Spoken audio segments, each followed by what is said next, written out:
오늘 마태복음 22장 33절에서 46절까지의 말씀을 읽었는데, 이 말씀은 지금 누구들에게 하시는 거냐? 23절에도 보면 예수께서 성전에 들어가 가르치시되 대제사장들과 백성의 장로들이 나와 하면서 대제사장들과 이제 백성들의 장로들이 있죠. 또 46절에도 보면은 대제사장들과 바리새인들이 예수의 비유를 듣고 자기를 가리켜 말씀하심인 줄 알고 하면서 대제사장들과 바리새인 또 대제사장들과 백성의 장로들에게 비유로 하신 말씀입니다. 그러니까 이제 큰 틀에서 이게 대충 어떤 뜻이다라는 것은 이제 대충 알 수가 있죠. 이제 어려운 대목이 뭐냐면 이제 38절과 44절이 조금 어려운 이제 말씀이에요. 나머지는 큰 틀에서 이게 무엇을 말하는 것이다. 대제사장들과 장로들 또 바리새인들 이제 그들이 여기에 해당되어지는 자들이다라는 것을 우리가 알 수가 있고, 그리고 이제 하나님의 나라가 이제 누구에게 이루어지는가 이것을 지금 설명하고 계시고, 마지막 44절에서는 이제 돌 위에 떨어지는 자, 그리고 돌이 또 사람 위에 떨어지는 것, 이렇게 이제 두 가지의 비유로서 주님께서 말씀을 하시는데, 그게 무엇을 의미하느냐, 이제 그걸 깨달아야 되겠죠. 33절부터 보시겠습니다. 다시 한 비유를 들으라. 집주인이 포도원을 만들고 산울로 두르고 거기 즙자는 구유를 파고 망대를 짓고 농부들에게 세를 주고 타국에 갔더니, 이제 포도원의 비유를 말씀하십니다. 한 집주인이라는 것은 하나님 아버지시죠. 하나님 아버지께서 포도원을 만들었는데 모든 것을 다 갖추었어요. 다시 말하면 하나님께서 이 땅에 포도원이라는 것은 교회를 말하는 것이고, 하나님께서 이 땅에 포도원, 즉 교회를 통해서 그의 백성들, 아들들을 길러가시는 곳인데, 아들들을 온전한 자로 길러가시는데 부족한 것 없이 모든 것을 갖추었다 이겁니다. 아들들을 길러가시는 아버지는 하늘나라에서 영광을 주시기 위해서 아들들을 이 땅에서 포도원을 통해 길러가시는 거예요. 하늘에 예비된 영광들을 온전히 누리는 자 되게 하시기 위해서 길러가시는 것이다 이겁니다. 산울, 구유, 망대, 그 부족함이 없이 모든 것을 갖추어 놓으신 것이죠. 이사야서 5장 2절, 땅을 파서 돌을 제하고 극상품 포도나무를 심었었도다. 그 중에 망대를 세웠고 그 안에 술투를 팠었도다. 좋은 포도 맺기를 받았더니 들포도를 맺혔도다. 라고 이제 이사야서의 비유를 통해서 말씀하시죠. 이 포도나무도 유대 백성이요 이스라엘 백성들이요 하나님의 자녀들을 말하는 거예요. 그리고서는 하나님께서 극상품 포도나무를 심었다. 이사야서 5장 2절엔 그렇게 말씀하셔요.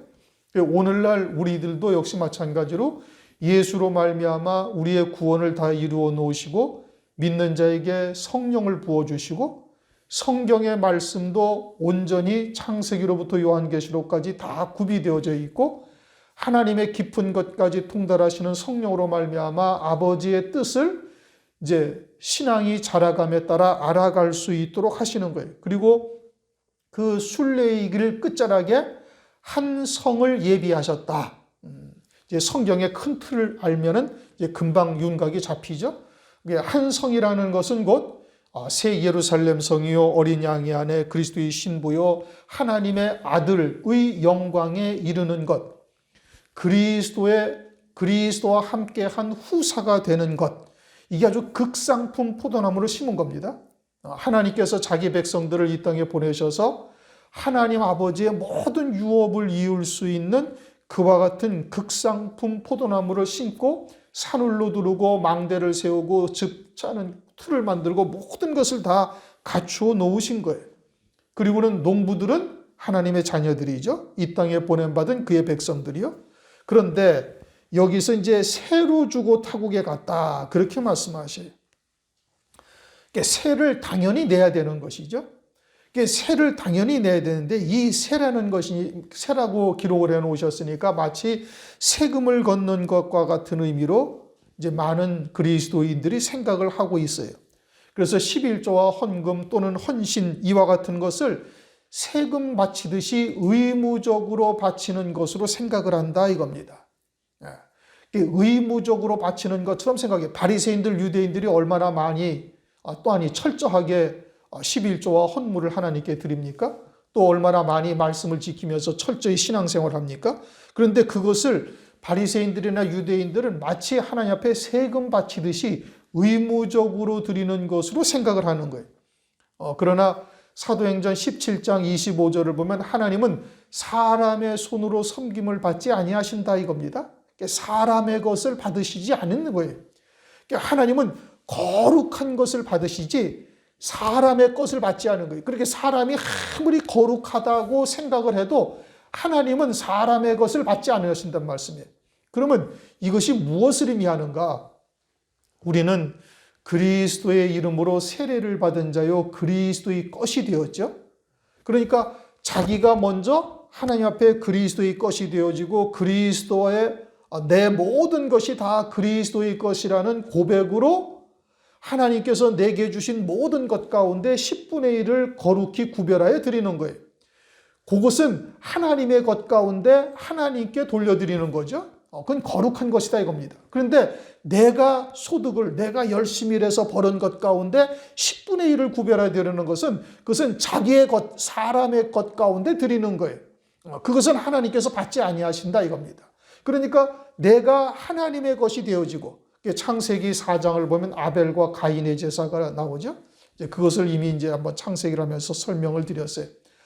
아벨과 그의 제물은 하나님께서 받으시되 가인과 그의 제물은 하나님께서 받지 아니하셨어요. 그냥 아벨의 제물을 받고 가인의 제물을 받았다 이렇게 성경에 기록해 놓지 않으시고 창세기 4장을 다시 읽어보세요. 아벨과 그의 제물을 받으시는 거예요. 그러면 아벨이 먼저 하나님 앞에 온전한 산제사, 산제물로 드려질 때 그가 드리는 제물을 하나님께서 받으시는 거고 가인은 자기가 농사한 것 가운데서 하나님께 드렸어요. 그러니까 자기 것에서 드린 것, 그것은 거룩한 것이 아니라 그것은 하나님께서 받으실 수가 없는 거예요. 그럼 오늘날 우리가 드려지는 예배, 우리가 드리는 헌신, 우리가 드리는 헌금, 이 모든 것을 어떻게 드려야 되는가? 하나님의 모든 것이 다 하나님으로부터 온 것 가운데 내가 그것을 하나님께 거룩히 구별하여 돌려드린다라는 중심으로 드려야 그것이 온전한 하나님 앞에 예물이 되는 거예요. 그런데 이스라엘 백성들은 지금 어떻게 드리고 있어요? 세금 바치듯이 의무적으로 드리고 있다 이겁니다. 그것은 하나님께서 받으시는 것이 아니다 이겁니다. 온전한 예물이 무엇냐? 이거를 우리가 잘 생각해야 되는 거예요. 34절 실과 때가 가까움에 그 실과를 받으려고 자기 종들을 농부에게 보내니 농부에게 실과를 받으려고 보내는 이유는 뭐냐? 그것은 농부들이 세를 내야 할 때가 되었음에도 내지 아니하니까 그러는 거예요. 다시 말하면 하나님 앞에 감사와 찬송의 열매가 없다 이 뜻인 겁니다. 모든 것이 다 하나님의 것이요 은혜임을 깨닫고 하나님께 영광을 돌리며 하나님께 돌려드려야 될 터인데 그러지 아니하고 자기 것에서 의무적으로 드리고 있으니까 그러니까 그것을 바르게 잡으려고 하나님께서 자기 종들을 농부에게 보내시는 겁니다. 그러자 35절 농부들이 종들을 잡아서 하나는 때리고 이제 성경에 대표적으로 얻어맞은 사람이 열왕기상 22장 24절 시드기야가 미가야의 뺨을 후려치면서 여호와 영이 나를 떠나 어디로 내게로 가서 그렇게 말하더냐.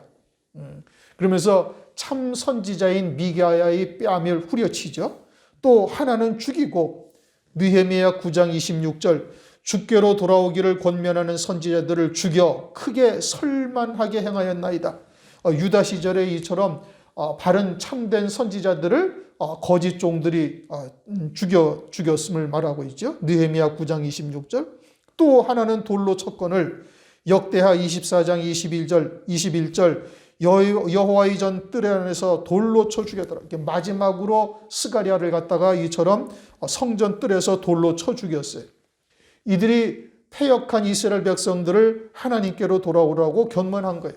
세를 바치지 않고 있으니까 바른 세를 드리라고 하나님께서 깨우치려고 보내신 종들이죠. 그런데 이들을 때리고 돌로 치고 또는 죽이기도 하는 이와 같은 일들을 했다 이겁니다. 36절 다시 다른 종들을 처음보다 많이 보내니 저희에게도 그렇게 하였는지라. 그럼에도 불구하고 하나님께서는 유대인들과 이스라엘 백성들에게 또 하나님의 종들 선지자들을 보내시는 겁니다. 에레미야 25장 4절 여호와께서 그 종 선지자들을 너희에게 보내시되 부지런히 보내셨으나 너희가 듣지 아니하였으므로 귀를 기울여 들으려고도 아니하였도다. 그럼에도 불구하고 하나님께서 이스라엘 백성들에게 계속해서 선지자들을 부지런히 보내시는데 그런데 이스라엘 백성들은 듣지 아니하시는 거예요. 오늘날도 어떠냐? 오늘날도 마찬가지인 겁니다. 인본적인 신앙이 주류를 이루고 있으나 하나님께서는 그래도 진리의 말씀을 전하는 종들을 보내시는데 그런데 듣지 아니하고 들으려고도 하지 아니하는 그래도 하나님께서는 그렇게 보내시고 계시다 이겁니다.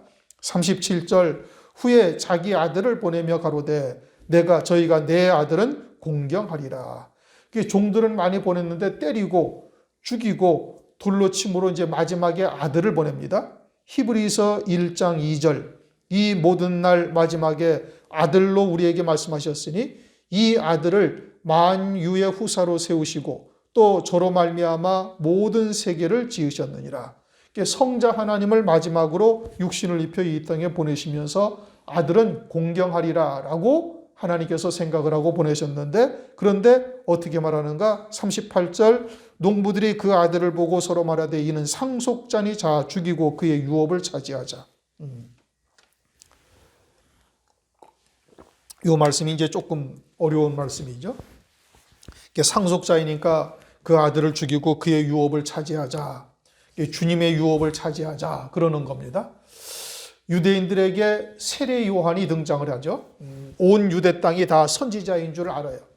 그리고 세례 요한이 와서 6개월 동안 사역을 하면서 딱 한 일이라고는 물로 세례를 주면서 예수님을 그리스도로 나타내신 것 외에는 한 일이 별로 없어요. 요한복음 1장에 보면은 하나님께서 세례 요한에게 세례를 주라 명하신 것은 예수 그리스도를 나타내려 하심이다. 아주 성경에 정확하게 말씀하고 있어요. 그러면은 예수 그리스도를 그리스도로 영접을 해야 되는데 아니 이 예수님이 오셔가지고 하시는 말씀이 자기들이 알고 있던 하나님의 말씀과는 다르다 이겁니다. 안식일을 범하지 않나? 죄인들과 또는 세리와 창기들과 식사를 하지 않나? 그러면서 심지어는 유대인들에게 뱀들아 독사의 새끼들이라고 책망을 하시고 성전에서 매매하는 자들을 다 내쫓이고 장사하는 집이다. 강도의 구례를 만들었다. 자기들로서는 도저히 받아들일 수 없는 말씀을 하시는 거예요. 요한복음 8장 44절에는 마귀의 자식이다.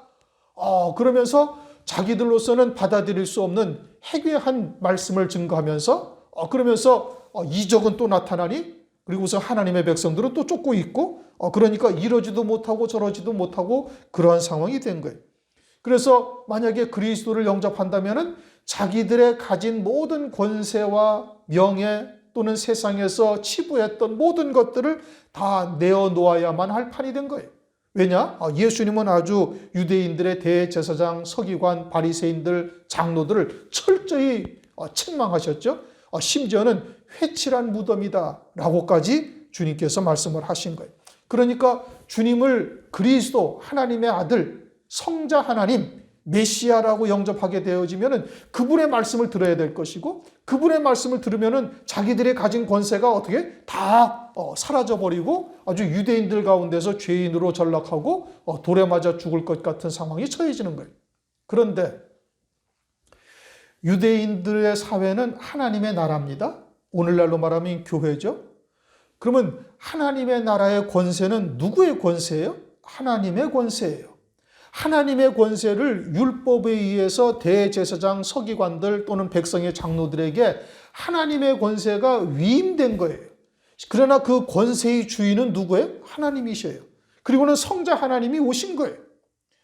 그런데 성자 하나님이 오셔서 그와 같이 행하고 있으니 그러니 어떻게? 그러니 예수님을 십자가에 못 박아 죽여버렸다 이겁니다. 그리고서는 그 권세를 자기들이 그대로 유지하게 되어진 것이죠. 오늘날도 이러한 사람의 계명으로 살고 있는 그리스도인들이 상당히 많죠. 대부분 교회들이 예수님의 때의 유대 사회나 오늘날의 교회의 모습이나 크게 다르지 않습니다. 당시의 사람의 계명으로 대부분 유대 사회가 살고 있었던 것처럼 오늘날 대부분의 교회들이 그러한 혼잡된 말씀을 잘못된 말씀, 누룩이 섞인 떡이 무엇인지 분별하지 못하고 육에 속하여 있으니까 그러한 말씀들을 듣고 살고 있고, 또 몰각한 목자들은 그러한 말씀이어야 성도들이 많이 모이고 그래야 교회가 부흥되고 권세를 누릴 수 있으니까 그와 같은 말씀으로 하나님의 말씀을 전하고 있어요. 그래가지고 큰 교회가 되어져서 교계의 권세가 누구에게 다 있어요? 예수님 당시에 사람의 계명으로 살고 있는 대제사장, 백성의 장로, 서기관들에게 있었던 것처럼 오늘날도 역시 사람의 계명으로 살고 있는 이 그리스도인들에게 이와 같은 권세들이 가지고 있다 이겁니다. 그런데 진리라고 해서 말씀을 증거하는 자들을 보니까 이들은 뭐 땅에 속한 것이 아니라 하늘에 속한 것이요, 뭐 십자가를 져야 되고 육으로 사는 것이 아니라 영으로 사는 것이다. 뭐 그리스도 안에 새 생명으로 살아야 된다. 새 피조물로 살아야 된다. 정과 욕심을 못 박아야 된다. 자기들이 증거하던 말씀과는 전혀 다른 말씀들을 전하고 있는 거예요. 그리고 그것을 진리라고 받아들이게 되어진다면 자기들이 지금까지 증거했던 모든 말씀이 다 거짓임이 드러나게 되죠. 그러니까 그와 같은 것을 받아들일 수가 없는 거예요. 유대사회와 똑같은 일들이 오늘날 벌어지게 되는 거예요. 그러니 그 아들을 죽이고 우리가 유업을 차지하자 하는 대제사장들과 서기관 장로들과 오늘날 별반 다르지 않고 환난 날에 어떻게 돼? 환난 날에도 똑같은 일이 다시 벌어지게 되어지는 겁니다. 38절을 우리가 잘 생각해 봐야 되는 겁니다. 39절, 이에 잡아 포도원 밖으로 내어 쫓아 죽였느니라. 누구를? 아들을. 그래서 골고다의 십자가 위에 예수님을 못 박아 죽이는 겁니다. 영문 밖 골고다에다가 십자가를 세우고 예수님을 못 박아 죽이는 거예요. 그리고 제자들은 또 어떻게 해요? 제자들도 역시 베드로로 말미암아 모두가 다 순교하게 되는 것이죠. 요한복음 16장 2절, 사람들이 너희를 추려할 뿐 아니라 때가 이르면 물은 너희를 죽이는 자가 생각하기를 이것이 하나님을 섬기는 예라 하리라. 환난 날에는 또 어떻게 될까요? 계시록 17장 6절, 또 내가 보매 이 여자가 성도들의 피와 예수의 증인들의 피에 취한지라. 내가 그 여자를 보고 기이 여기고 크게 기이 여기니. 이 음료교회, 붉은빛 짐승을 탄 음료교회가 성도들의 피에 취해 있음을 사도 요한이 보고 있는 것이죠. 그것은 성경에 이미 예언된 말씀이니 하나님의 말씀대로 그대로 이루어질 것을 우리가 알 수가 있는 겁니다. 초대교회에도 그와 같은 일들이 벌어졌고 장차 환난 날에도 또 그렇게 되어질 것은 뭐 아주 불을 보듯 뻔한 일이죠. 40절, 그러면 포도원 주인이 올 때 농부들을 어떻게 하겠느냐? 저희가 말하되 악한 자들을 진멸하고 포도원은 제때에 실과를 바칠 만한 다른 농부들에게 줄지니이다. 옳은 대답을 하죠. 악한 자들을 진멸해야 한다고 말하는데 자신들이 악한 자인지를 깨닫지를 못하고 있는 거예요. 결국 자기들이 예수님을 죽이고 악한 자가 되고 서기 70년, 불과 예수님을 십자가에 못 박아 죽인 이후 30여 년 뒤에 유대인들은 나라 자체가 완전히 사라지고 돌 하나도 돌 위에 남지 아니하는 철저한 멸망을 당하게 되는 겁니다. 그러면 장차 있게 되어질 환난 날에는 또 어떻게 되겠어요? 또 마찬가지로 그와 같이 사람의 계명으로 살고 있으면서 세상에서 권세, 부귀, 영화를 누리던 자들이 그것을 빼앗기지 아니하려고 짐승표를 받고 재림하신 그리스도를 또 대적하다가 또 하나님의 진노의 심판을 받게 되어질 것을 말씀하고 있는 것이죠. 그래서 다른 농부들에게 줄지니이다. 다른 농부들은 결국 예수님 당시에는 이방인들을 말하는 겁니다. 유대인들은 아브라함의 자손으로서 율법과 계명을 받았지만은 결국 예수님을 십자가에 못 박아 죽임으로 구원이 이방인에게로 넘어가서 예수 그리스도를 믿는 자들에게 이제 포도원이 그들에게로 이제 지어지게 되는 겁니다. 그래서 42절, 예수께서 가라사대 너희가 성경에 건축자들이 버린 돌이 모퉁이의 머릿돌이 되었나니 이것은 주로 말미암아 된 것이 우리 눈에 기이하도다 함을 읽어본 일이 없느냐. 이 말씀은 시편 118편 22절 23절 말씀인 겁니다. 이미 시편은 다윗을 통해서 그와 같은 일이 있을 것을 성경에 이미 기록을 해놓으신 거예요. 여기서 머릿돌이라는 것은 모퉁이에 버린 돌이 모퉁이의 머릿돌이 되었다는 것은 예수 그리스도를 의미하는 것이죠. 이 말씀은 사도행전 4장 11절에도 있습니다. 그리고 하나님의 말씀 율법과 계명을 받은 유대인들이 하나님의 나라를 이루어가는 건축자들인데, 그런데 그들이 예수님을 버렸죠. 왜 버렸어요? 로마서 9장 32절 어찌 그러하뇨? 이는 저희가 믿음에 의지하지 않고 행위에 의지함이라 부딪힐 돌에 부딪혔느니라. 행위에 의지함으로 부딪힐 돌에 부딪혔다 이겁니다. 그러니까 하나님의 의가 아니라 사람의 의, 행함의 도를 쫓다가 이와 같이 된 거예요. 아브라함 자손들에게 모세를 통해서 율법과 계명을 준 것은 율법을 통해서 예수 그리스도에게 인도하기 위하여 주신 겁니다. 그런데 그러한 하나님의 말씀의 참 뜻을 깨닫지 못하고 지켜 행함으로 의를 이루려 한 것이죠. 사람의 의를 이루려 한 겁니다. 그러니까 그것으로 인해서 의롭다라고 스스로 생각을 하고, 그리고서는 예수님을 십자가에 못 박아 죽인 거예요. 그런데 아브라함은 믿음의 조상이라고 성경에 말씀하고 있어요. 아브라함이 의롭다함을 받은 것은 행함으로 받은 것이 아니라 믿음으로 받은 것이고, 그 아브라함의 자손들 역시 믿음으로 의에 이를 수 있음을 말씀하고 있는 거예요. 그의 조상을 통해서. 또 뭐 하박국서나 다른 성경에서도 다 믿음으로 말미암아 의에 이를 것을 말씀을 하고 있는 것이죠.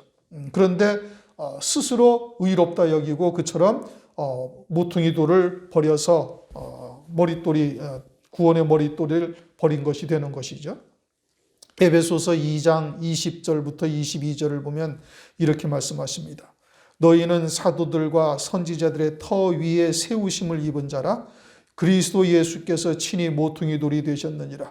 그의 안에서 건물마다 서로 연결하여 주 안에서 성전이 되어가고, 너희도 성령 안에서 하나님의 거하실 처소가 되기 위하여 예수 안에서 함께 지어져 가느니라.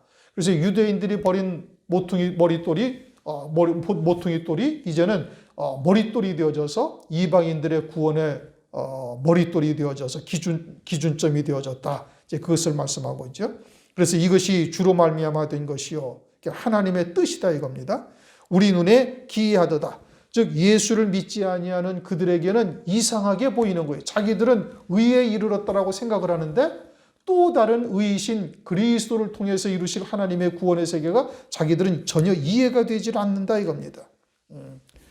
오늘날도 행함으로 사는 자들은 믿음으로 산다는 것이 무엇인지 이해를 못하는 겁니다. 믿음으로 산다는 것이 어떻게 사는 것인지 행함으로 사는 자는 도저히 가늠조차 되지 않고 있는 거예요. 성령 안에서 안식하며 하나님의 말씀에 붙들려 하나님의 도구로 쓰임받는 자 하는 것과 다가 되는 것과 내가 하나님의 말씀을 지켜 행하는 것과 전혀 다른 것인데 이것을 오늘날도 구별하지를 못하고 있는 거예요. 대부분 그리스도인들이 오늘날도 이처럼 자기 열심으로 행하고 있으니 이와 같은 자들에게는 성령으로 열매 맺는다는 것이 무엇인지를 깨닫지를 못하는 겁니다. 세례받은 자가 되지 아니하니까 새 생명으로 산다는 것이 무엇인지 알지 못하고 성령의 인도하심을 받는다는 것도 깨닫지 못하는 거예요. 사람의 의와 하나님의 의를 구별하지를 못하면서 자기들은 하나님을 잘 섬기고 있다라고 생각을 하는 거예요. 의무적으로 섬기는 겁니다. 43절 그러므로 내가 너희에게 이르노니 주님께서 하나님의 나라를 너희는 빼앗기고, 여기서 하나님의 나라는 심령 천국을 말하는 겁니다. 누가복음 17장 21절 또 여기 있다 저기 있다고도 못하리니 하나님의 나라는 너희 안에 있느니라. 예수를 그리스도로 영접한 자들에게는 성령이 임하시고 성령이 임하심으로 하나님의 나라가 이루어지죠.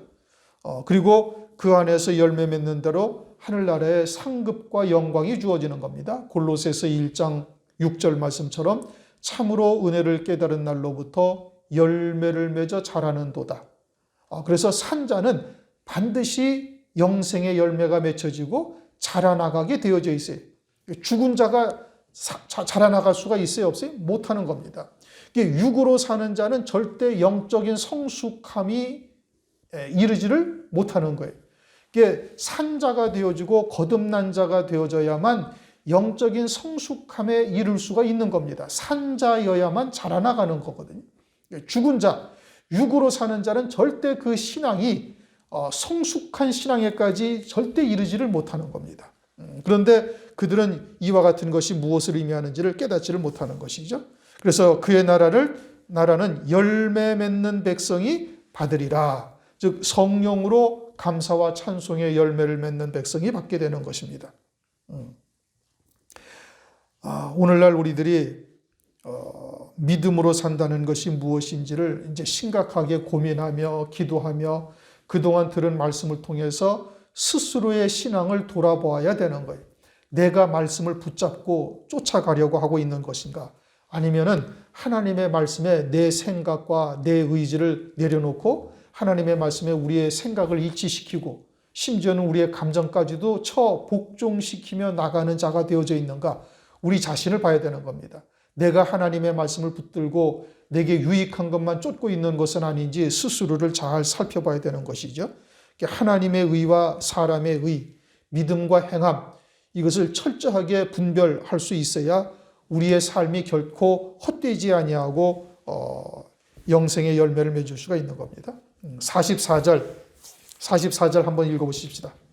이 돌 위에 떨어지는 자는 깨어지겠고 이 돌이 사람 위에 떨어지면 저를 가루로 만들어 흩으리라. 우선 두 가지를 말씀하시는 겁니다. 첫 번째는 뭐예요? 돌이 있고 돌이 사람 위에 떨어진다는 말씀이죠. 돌 위에 떨어진다. 돌 위에 떨어지는 거예요. 사람이 떨어지는 거예요. 두 번째는 사람이 있고 사람 위에 돌이 떨어지는 것을 말하고 있어요. 이제 두 가지를 말씀하는 겁니다. 똑같은 말씀을 하는 게 아니고. 그럼 돌은 뭐냐? 베드로전서 2장 4절 산돌이신 예수께 나와.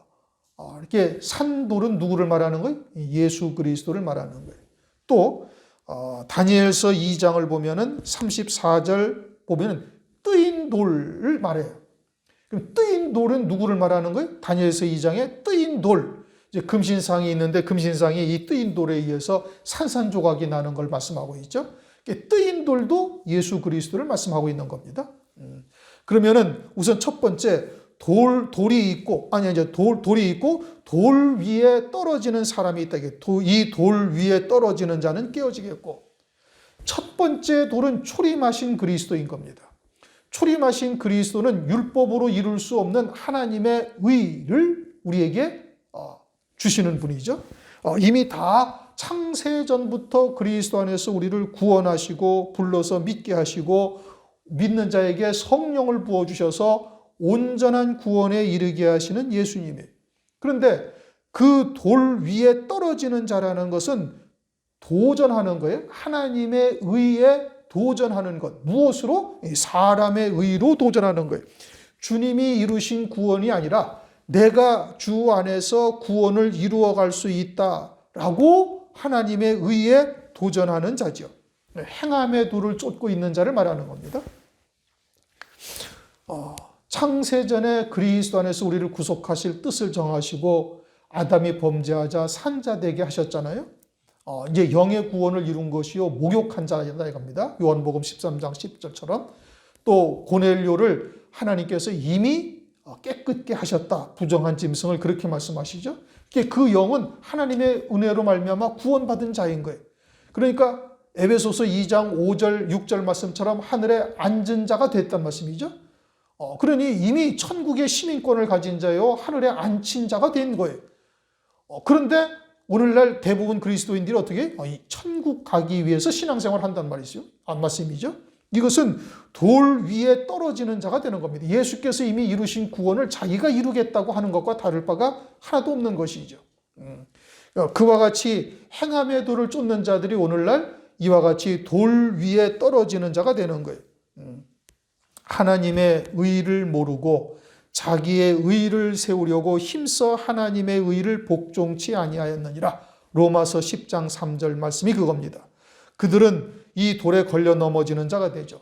오히려 이 돌이 거치는 돌이요 거치는 반석이 되는 겁니다. 그것으로 인해서 오히려 멸망에 처해지는 자가 되는 것이죠. 그 다음, 이 돌이 사람 위에 떨어지면 저를 가루로 만들어 흩으리라.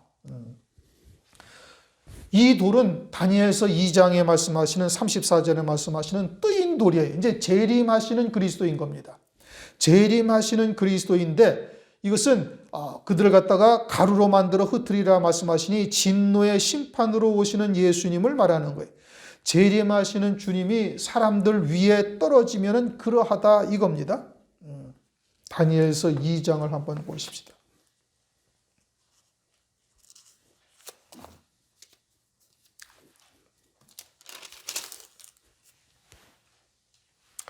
다니엘서 2장 34절 35절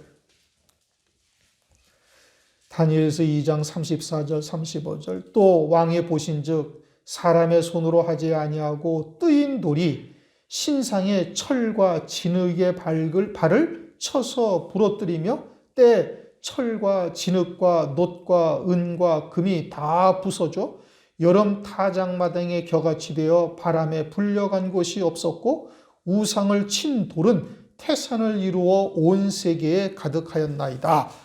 이것을 이제 다니엘서를 우리가 상고할 때 이 뜨인 돌이 재림하시는 그리스도요, 이 금신상은 곧 적그리스도를 의미하는 것이고 그 열 발가락으로부터 그 위에 금신상까지 다 쳐 부서뜨리니 마귀의 괴계를 완전히 괴멸시키는 역사를 말씀하신다고 이제 제가 말씀을 드렸습니다.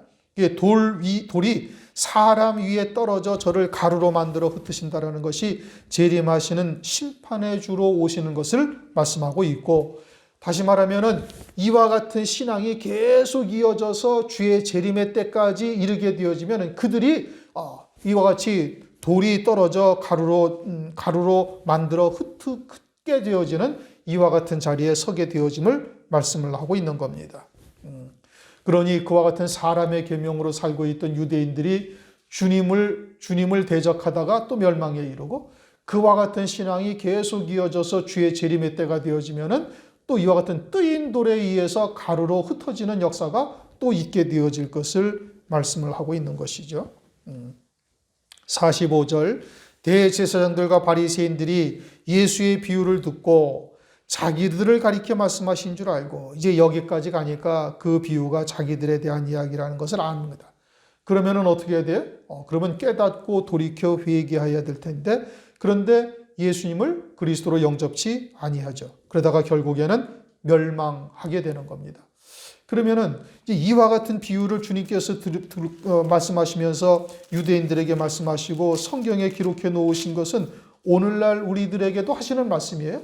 예수님 당시에 유대인들과 같이 사람의 계명으로 또는 행함의 도를 쫓아 살고 있는 자들이 결국 이 뜨인 돌에 의해서 가루가 되어 흩어지게 되어질 것을 말씀하시고 있는데, 그런데도 오늘날 그와 같이 당시의 사람의 계명이 무엇인지, 사람의 의로 하나님의 의를 대적하는 역사가 무엇인지 오늘날도 깨닫지를 못한다 이겁니다. 들여다보지를 못하는 것이죠. 알지를 못하는 것이죠. 그러니까 결국은 그와 같이 분별하지 못하는 자들은 하나님께서 돌이 사람 위에 떨어져 저를 가루로 만들어 흩게 되어지는 역사가 또다시 있게 되어질 것을 말씀하는 거예요. 우리가 요한계시록에서 상고를 하면서 하나님의 진노의 심판이 임하는 것이 교회는 구원받고 세상은 하나님의 진노의 심판이 임한다는 뜻이 전혀 아니라는 것을 여러 차례 우리가 상고를 했습니다. 음녀교회가 있죠. 계시록 6장 16절 이하를 보면은 어린 양과 하나님의 진노라고 대답을 말하고 있어요. 이 하나님의 진노와 어린 양의 진노에서 우리를 가리우라, 이렇게 얘기를 하는데, 하나님과 어린 양의 진노라는 말을 하는 것은 교회가 하는 이야기지 세상이 하는 이야기가 절대 아닌 겁니다. 그러니까 그와 같이 하나님의 백성들로 하여금 이러한 말씀을 통해서 미리 경고하시고 거울로 우리에게 미리 보여주시고 있음을 우리가 잘 생각하고, 혹여나 우리도 이와 같은 잘못된 것들에 우리가 미혹당하고 있는지는 우리 스스로를 한번 돌아봐야 되는 겁니다. 46절 잡고자 하나 무리를 무서워하니 이는 저희가 예수를 선지자로 알미었더라. 이들은 항상 백성들을 무서워하죠.